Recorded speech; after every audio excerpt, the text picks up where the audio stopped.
स्वाध्यायः परमः। Doctor Baba Saheb Ambedkar open university.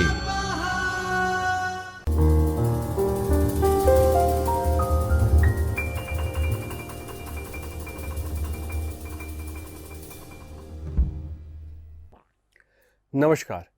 Doctor Baba Saheb Ambedkar open યુનિવર્સિટીના જ્યોતિર્મય પરિસરથી ચૈતન્ય સ્ટુડિયોના માધ્યમથી હું ડૉક્ટર આદિત્ય જોશી આપ સૌનું હાર્દિક સ્વાગત કરું છું. મિત્રો, BA જાહેર વહીવટ વિદ્યા શાખા અંતર્ગત આપણે હાલમાં પેપર ક્રમાંક 3, વિભાગ ક્રમાંક 1 અને યુનિટ ક્રમાંક 2 બ્રિટિશ પ્રશાસન અથવા તો બ્રિટિશના સમય દરમિયાનનું જાહેર વહીવટ, એમાં એક ગાળો 1757 થી 1858 સુધીનો સમયગાળો આપણે અત્યારેની ચર્ચા કરી રહ્યા છીએ. આની પહેલાં આ એકમ હેઠળ આપણે 2 ભાગ પૂર્ણ કરી ચૂક્યા છીએ. આજે હું આપની સમક્ષ ત્રીજો ભાગ રજૂ કરી રહ્યો છું. સામાન્ય રીતે આપણે જેમ પુનરાવર્તન કરતા હોઈએ છીએ તે પુનરાવર્તનથી શરૂ કરીશું. તો અગાઉના 2 એકમોમાં જો આપણે એનો સારાંશ કે સાર લઈએ સંક્ષિપ્તમાં, તો આપણે જોયું કે ઈસ્ટ ઇન્ડિયા કંપનીની લાક્ષણિકતાઓ જોઈ કે ભાઈ એ કંપનીનો હેતુ શું હતો, શું કામ જે તે સમયે તે ભારતમાં અને ભારત જેવા વિવિધ દેશોમાં યુરોપની બહાર વાણિજ્ય અને વ્યાપાર માટે ગઈ.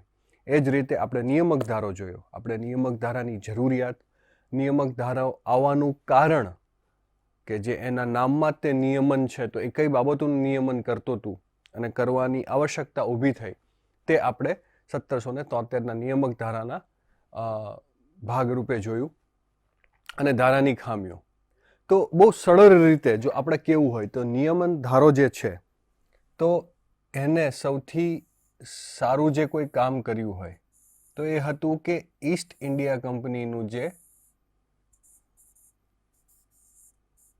ઈસ્ટ ઇન્ડિયા કંપનીનું જે કાર્ય હતું તેને એને કેન્દ્રીકૃત કર્યું. તેને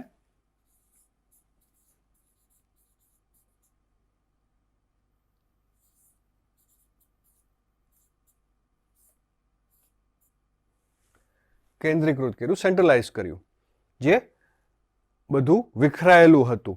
તો કઈ કઈ બાબતો કેન્દ્રીકૃત થઈ? તો કે વાણિજ્યની બાબત એટલે કમર્શિયલ બાબત, રાજકીય બાબત અને શાસનીય બાબત.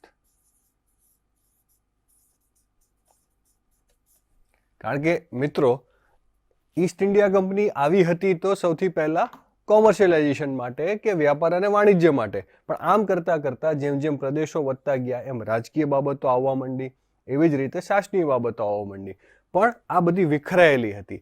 તો નિયામક ધારો જે હતો એનું કામ હતું કે સૌથી પહેલા આને એક કેન્દ્રીકૃત કરે. એટલે નિયમન ધારાનું જે કામ હતું કે કંપનીના જે કોઈ, એટલે કે વાણિજ્ય વહીવટ છે, રાજકીય વહીવટ છે, પ્રશાસનીય વહીવટ છે, દરેક વહીવટને સૌથી પહેલા કેન્દ્રીકૃત કરી અને એનું સંચાલન કરે અને ધીમે ધીમે તેને સ્થિર કરે અને વ્યાપાર વધારે, નફો વધારે અને જે હેતુ હતો તે પોતે મેળવે. એટલે કે કંપની નફો કરવાનો જે હતો, નફાખોરી તો જેમ હતી તે આપણે આગલા ભાગમાં જોયું તેમ, તો એ મેળવે અને તેમ છતાંય તે ખર્ચ ઘટતો જાય, આવક વધતી જાય અને સરસ રીતે ECI જે ઈસ્ટ ઇન્ડિયા કંપની છે તેનું કામ ચાલે. તો આ નિયામક ધારાનો હેતુ હતો. હવે આ હેતુસર જ્યારે આવી નિયામક ધારો એટલે કે રેગ્યુલેટિંગ એક્ટ 1773 નો રેગ્યુલેટિંગ એક્ટ આવ્યો ખરો, પણ એની પણ ખામીઓ હતી. અને ખામીઓ એ હતી કે કેન્દ્રીયકરણ કરવામાં, સેન્ટ્રલાઇઝેશન કરવામાં ચેક્સ એન્ડ બેલેન્સ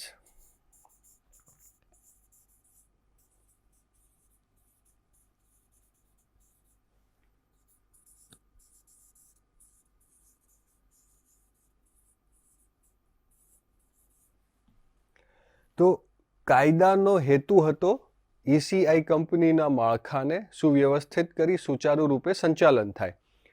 તો કેન્દ્રીકરણ થઈ ગયું, પણ કેન્દ્રીકરણની સામે જે ખામીઓ રહી ગઈ તે શું રહી ગઈ કે ચેક્સ એન્ડ બેલેન્સ, એટલે કે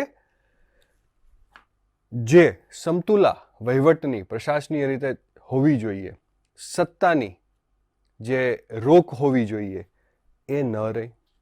બીજી મહત્વની બાબત એવી થઈ કે આ ઈસ્ટ ઇન્ડિયા કંપનીના અને એની કામગીરી ઉપર નિયામક ધારાની આવવાથી, લાગુ પડવાથી કોઈ મહત્વનું સુપરવિઝન ના રહ્યું. એને લીધે બે બાબત થઈ. એક, ભારતની કક્ષાએ જ્યાં ઈસ્ટ ઇન્ડિયા કંપની કાર્યરત હતી તો અહીંયા અહીંના ગવર્નરો પણ સુપરવિઝન વગર થોડા પોતાની સત્તાનો દુરુપયોગ કરવા માંડ્યા હતા. હવે સત્તાનો દુરુપયોગ એટલે કે ગમે તે નિર્ણય લેવા એવું નહીં. ઘણી વખત સત્તાના દુરુપયોગના ભાગે નિર્ણય ન લેવો એ પણ સત્તાનો દુરુપયોગ હતો. તો મહત્વના નિર્ણયો નહોતા લેવાતા. અચ્છા, આમની જે સત્તાઓ હતી એ આવી રીતે જે સીધી રીતે ઇંગ્લેન્ડના તાબામાં હોવી જોઈએ તો એ નહોતી હતી. એને લીધે જે નિરીક્ષણ બ્રિટિશ તાજનું, બ્રિટિશ રાજનું અને ત્યાંની સંસદનું હોવું જોઈએ એવું હતું નહીં. તો આ બધી ખામીઓ ઊભી થઈ. સત્તાનો દુરુપયોગ, સત્તાનો વ્યવસ્થિત ઉપયોગ, સમયસર ઉપયોગ ન કરવો, ગવર્નર જનરલની ઘણી બધી બાબતોમાં મનમાની, ઘણી બધી બાબતોમાં શિથિલતા અને ચોક્કસ નિરીક્ષણ, ચુસ્ત નિરીક્ષણ ન હોવાને લીધે જે હેતુ હતો રેગ્યુલેટિંગ એક્ટ એટલે કે નિયામક ધારા 1973નો એ 1773નો જે ધારો હતો તે 1773ના ધારાનું જે મહત્વ હતું એ 1784 આવતા ઓછું થઈ ગયું. તો આમ આપણે પુનરાવર્તનમાં આટલી બાબત જોઈ કે નિયમન ધારો અને એની ખામીઓ. હવે આજે આપણે જોઈશું આજનો જે ત્રીજો ભાગ છે તેમાં આપણે સૌથી પહેલા ઈસ્ટ ઇન્ડિયા કંપનીનું માળખું સમજીશું. આ સમજવાનું કારણ એટલું છે કે આની પછી એટલે આ માળખું સમજ્યા પછી આપણને રેગ્યુલેટિંગ એક્ટ 1773 છે, નિયામક ધારો 1773 છે, એની પછીના જે બે મુખ્ય એક્ટ આવ્યા જેને આપણે વિલિયમ્સ પિટ એક્ટ અથવા તો પિટ્સ ઇન્ડિયા એક્ટ કહીએ છીએ અથવા તો ઈસ્ટ ઇન્ડિયા કંપની એક્ટ કહીએ છીએ. આ જે આવ્યો ધારો એની માટે અને એને સમજવા માટે આપણી માટે આ માળખું મહત્વનું છે. તો આપણે એવું માનીએ છીએ કે ઈસ્ટ ઇન્ડિયા કંપનીનું હાલનું માળખું જે છે તે આ રીતે છે કે લંડન સ્થિત જે નિયામકશ્રીઓ છે, ડાયરેક્ટર્સ છે, કોર્ટ ઓફ ડાયરેક્ટર્સ છે, તે એ લોકોના વડા છે. પણ તે એક્ઝિક્યુટિવ બોડી જે નીતિ વિષયક બાબતો છે, કારોબારી સમિતિ જે છે એ લોકોની કોર્ટ ઓફ ડાયરેક્ટર્સ છે તે એક્ઝિક્યુટિવ કારોબારી માળખું છે જે નીતિ વિષયક નિર્ણયો લે છે.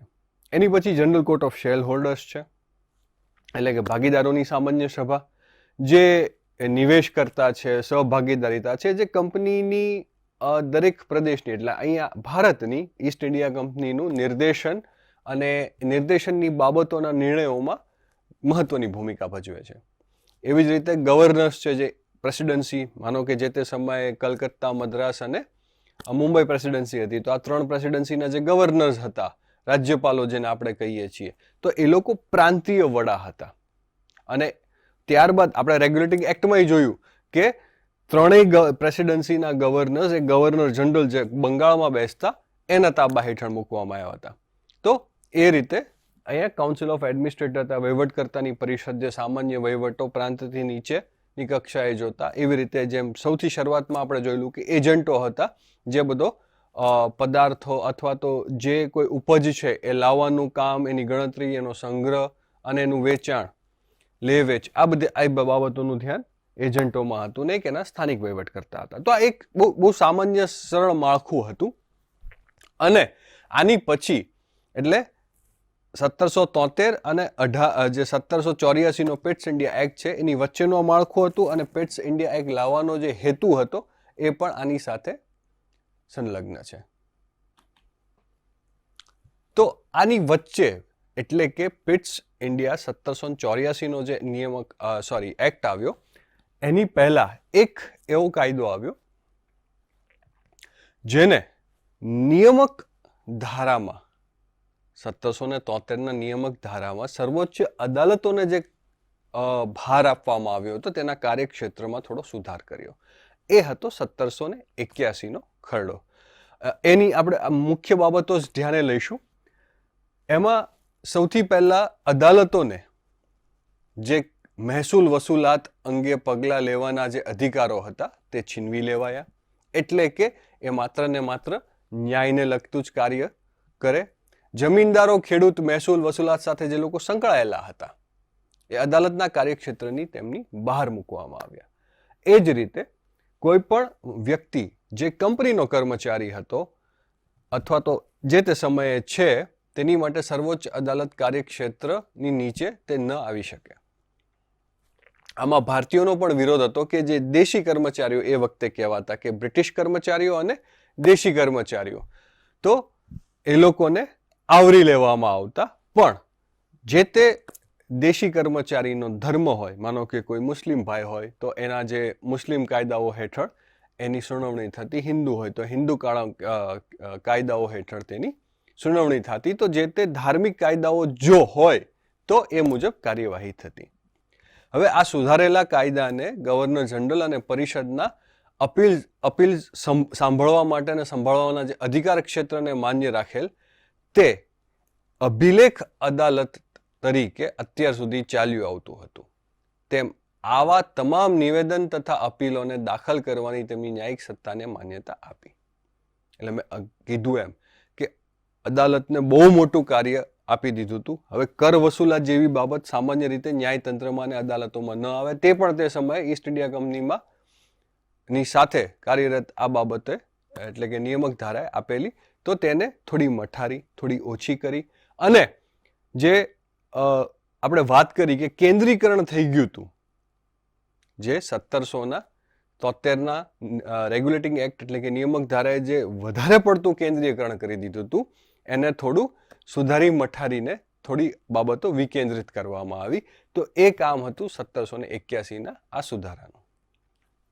અને હવે આપણે મુખ્ય જે આજના ભાગનો છે વિલિયમ પિટનો કાયદો 1784, જેને પિટ ઇન્ડિયા એક્ટ અથવા તો ઈસ્ટ ઇન્ડિયા કંપની એક્ટ તરીકે પણ ઓળખાય છે. તો મિત્રો, વિલિયમ પિટ જે તે સમયના ખૂબ જ નાની વયના સાંસદ હતા. 21મી વર્ષે એટલે 21 વર્ષની વયે તેઓ સાંસદ હતા અને પછી તરત જ તે ટૂંક સમયમાં તેઓ યુવા મુખ્ય પ્રધાન થયા હતા બ્રિટિશ રાજ્યના. એટલે કે જે ગ્રેટ બ્રિટન હતું મહારાણી સંગત, તે he was the youngest prime minister of Great Britain at that time. અને એમને જ્યારે સત્તામાં આવ્યા ત્યારે એમને પ્રયાસો કર્યા અને પછી ભારત માટે, ઈસ્ટ ઇન્ડિયા કંપની માટે એક એક્ટ લાગુ પાડ્યો. એ કાયદાને, એ એક્ટને આપણે ઈસ્ટ ઇન્ડિયા કંપની એક્ટ અથવા તો પિટનો કાયદો અથવા તો પિટ્સ એક્ટ 1784 તરીકે આપણે ઓળખીએ છીએ. તો આ બાબત એક સંક્ષિપ્ત પરિચય હતો વિલિયમ પિટનો. હવે વિલિયમ પિટ આ કાયદો લાવવાની ફરજ કેમ પડી આપણે ટૂંકમાં એ સમજી લઈએ. તો આપણે જોયું એમ કે નિયામક ધારાઓની જે ખામીઓ ઝડપથી બહાર આવવા માંડી હતી. વધારે પડતું વિકેન્દ્રીયકરણ, સત્તાનું કેન્દ્રીકરણ થઈ ગયું હતું અને એને લીધે દુરુપયોગ થઈ ગયો હતો. કોઈ નિયંત્રણ નહોતું, કોઈ નિરીક્ષણ નહોતું ઈસ્ટ ઇન્ડિયા કંપનીના કામ કરવા ઉપર. તેને લીધે વિલિયમ પિટે વિલિયમ પિટના કાયદાથી સુધારવાનો પ્રયત્ન કર્યો. હવે આ ખામીઓ સુધારવાનું સરળ ન હતું, પણ સ્વાભાવિક છે કે વેપારી કંપની છે અને રાજકીય કાર્યો કરે છે, તો આ બાબત જે છે એ ઇંગ્લેન્ડને શરૂઆતથી મૂંઝવતી હતી. માટે આ બે બાબતો અલગ કરવી હવે અનિવાર્ય થઈ ગઈ હતી. તો 1773માં જે વસ્તુઓ ભેગી કરવામાં આવી, કેન્દ્રીકૃત કરવામાં આવી, એ પિટના કાયદાથી એને વિકેન્દ્રિત કરવામાં આવી. એટલે પિટના કાયદાથી કંપનીના કોમર્શિયલ એક્ટિવિટીઝ અને પોલિટિકલ એક્ટિવિટીઝ, વાણિજ્ય વ્યવસ્થાપન અને રાજકીય વ્યવસ્થાપન અલગ કરવામાં આવ્યું. તો એવું નથી મિત્રો કે માત્ર વિલિયમ પિટે જ તે પ્રયત્ન કર્યો હતો. આની પહેલા હુન્ડાસ નામના જે વ્યક્તિ હતા, સાંસદ હતા, એમને પણ એક ખરડો પસાર કરવાનો પ્રયત્ન કર્યો, પણ તે નિષ્ફળ રહ્યા. ત્યાંની સંસદે મંજૂરી ના આપી એ પ્રકારના કાયદાને. તે પછી બીજા 2 ખરડાઓ રજૂ થયા, પણ જે તે સમયે ત્યાંની સંસદમાં તે પસાર ન થઈ શક્યા. જેમ વિલિયમ પિટ મુખ્ય પ્રધાન અથવા તો પ્રધાનમંત્રી બન્યા, તેવી જ રીતે તરત જ તેમને આ પ્રસ્તાવ ફરી રજૂ કર્યો સુધારા વધારા સાથે અને તે અમલમાં આવ્યો અને ભારતમાં તેનું અમલીકરણ થયું. તો આમાં આ કાયદામાં મુખ્ય બાબત વિલિયમ પિટ્સ આ કાયદા થકી જે કરવા માંગતા હતા એ સરળ હતી કે ઈસ્ટ ઇન્ડિયા કંપનીનું જે માળખું છે તેમાં આપણે બે વસ્તુ ભિન્ન કરી દઈએ, વિભાજિત કરી દઈએ. વાણિજ્ય કામ છે એ અલગ થશે ને રાજકીય કાર્યક્રમો અને કામ છે એ અલગ થશે. તો એમને આ બાબતે 6 સભ્યોનું એક નિયંત્રણ બોર્ડની રચના કરવામાં આવી, જેમાં મુખ્યત્વે secretary for the state of India નીમવામાં આવ્યા, નાણામંત્રી એટલે કે ફાઇનાન્સ મિનિસ્ટર અને પ્રિવી કાઉન્સિલના 4 સદસ્યો, એટલે 4 પ્રિવી કાઉન્સિલના સદસ્યો, નાણામંત્રી અને સેક્રેટરી, એમ કરી અને 6 લોકોનું એક બોર્ડ બનાવવામાં આવ્યું. હવે મિત્રો, આ બોર્ડની પાછળનો હેતુ હતો નિર્ણયો લેવાનો. હવે નિર્ણયો પણ લેવા માટે બહુમતી અથવા તો નક્કી કરવું પડે કે કેટલા લોકો હોય તો એ નિર્ણય માન્ય રહેશે, જેને આપણે કોરમ કહીએ છીએ. તો 6 સદસ્યમાંથી 3 સભ્યો જો હાજર હોય અને એ લોકો એક બાબતે સહેમત થાય તો એને કોરમ ગણવામાં આવશે, એટલે કે તે વાતને, તે નિર્ણયને મંજૂરી આપવામાં આવશે. અને જો બે બાજુ 6 જણા છે, ત્રણના 2 ભાગ પડે અને બંને બાજુ કોઈ મૂંઝવણ ઊભી થાય અથવા તો નિર્ણય ન લઈ શકાય, તો આમ સરખા નિર્ણય અથવા સરખા મત પડે ત્યારે પ્રમુખ જે નિર્ણય લે તે માન્ય ગણાશે. તો આ રીતની રચનાઓ હતી. માટે આપણે સૌથી પહેલા માળખું જોયું હતું કે આ માળખાને લીધે પિટ્સનો એક્ટ જે છે તે મહદઅંશે સફળ રહ્યો, જે તે સમયે એમના જે ધ્યેય હતા તે અલગ કરવા માટે. જેમાં આપણે આગળ ચર્ચા થઈ એવી રીતે ભારતમાંની નાગરિક, સૈનિક અને મહેસૂલી કામકાજ સંબંધની કંપનીની બાબતો પર દેખરેખ, મેં કીધું એમ નિયંત્રણ અને નિરીક્ષણ બાબતો પર દેખરેખ, માર્ગદર્શન અને નિયંત્રણ રાખવાની સત્તા નિયંત્રણ બોર્ડને આપવામાં આવી. એટલે જે બોર્ડ ઓફ કંટ્રોલર્સ હતા તે આ બધી રાજકીય બાબતો છે, સૈનિકને મહેસૂલી વસૂલ કરવી, સૈનિકોનું ધ્યાન રાખવું, હથિયારોનું ધ્યાન રાખવું, તો એ બધી રાજકીય અથવા તો ગેરવાણિજ્ય બાબત છે. તો એ ગેરવાણિજ્ય બાબતની જે સત્તા છે એ નિયંત્રણ કરવાની સત્તા છે તે બોર્ડને આપવામાં આવી. અને કંપનીના નિયંત્રણ બોર્ડના તમામ પત્ર વ્યવહારોની નકલો સાંસદ એટલે કે બ્રિટનની સાંસદ અને મહારાણીને મોકલવાની ફરજ પાડવામાં આવેલી, જેથી ચોક્કસ અંકુશ રહે. તો જેમ ચેક્સ એન્ડ બેલેન્સ કહીએ છીએ આપણે કે અંકુશ અને સમતા, તો આ બાબતે આ રીતે કાયદાથી આનું અમલીકરણ કરવામાં આવ્યું.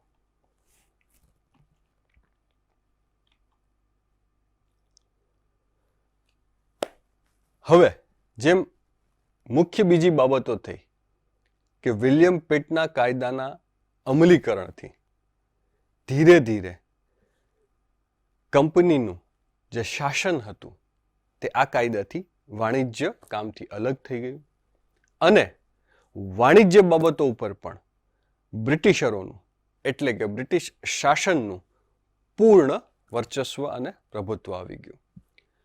એ કઈ રીતે આપણને ખ્યાલ આવે છે કે તમે જો આના દસ્તાવેજો વાંચશો તો ખ્યાલ આવે છે કે ઈસ્ટ ઇન્ડિયા કંપનીના જે કોઈ વિસ્તારો હતા જે તે સમયે ભારતમાં, તેને પિટ્સ કાયદા બાદ બ્રિટિશ પોઝેશન ઇન ઇન્ડિયા એવું નામ આપવામાં આવ્યું અને એ રીતે ગણાવવામાં આવ્યા. એટલે કે જે કંઈ કંપનીનું હતું એ હવે બ્રિટિશ રાજનું થઈ ગયું.